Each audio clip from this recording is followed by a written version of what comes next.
Does Marvel Studios have a CG problem? Well, it depends on who you ask. Average, everyday moviegoers, they don't care.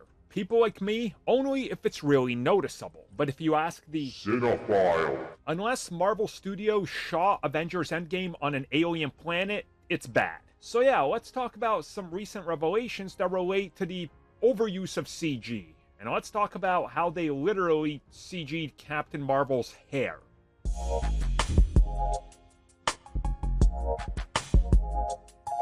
So we recently got a lot more photos from Avengers Endgame, and these are like more behind the scenes photos, and obviously if you look at them, you see Captain Marvel. Okay, long hair. Now this is obviously the funeral scene that they were shooting. Then you look at some other scenes during the course of like the battle, she still has longer hair. Now that's not the end of it, we also got direct scene comparisons from shooting behind the scenes to final version. So here's the top image, obviously the green screen and everything, and here's the bottom. So look at her suit, for example. She was still wearing the Captain Marvel suit from the original film. We also just saw this in the last image, so just take note of it, and I will pop up the image comparison back up right now. So yeah, obviously, they changed the suit for whatever reason. Probably sell more product, and they didn't have a new suit made, so in post-production it was changed, which, again, I don't mind, because it looked like the suit was legit on her. I thought that use of CG was honestly good.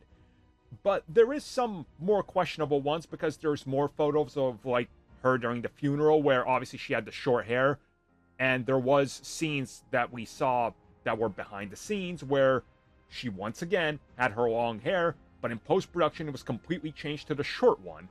And sometimes it's mostly not noticeable. I think now if you kind of know what to look for, you probably know where it is, especially at the end when she's just kind of standing there in the back. You could see, yeah, okay, she's standing very still, and yeah, they CG'd her hair.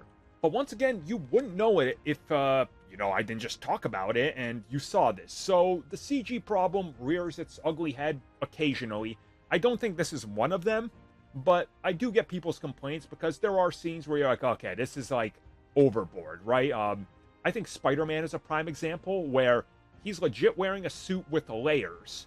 And then they're like, okay, make the suit flatter and get rid of the layers and the wrinkles. And sometimes it just makes it look fake, and I don't think that works, but in this case, I'm okay with it. So, once again, the CG-ifying of everything is, here. So, does this still bug you guys? Like it bugs you-know-who? I'm afraid to say their name 3 times, because if I do, they'll show up behind me and strangle me for liking CG in films.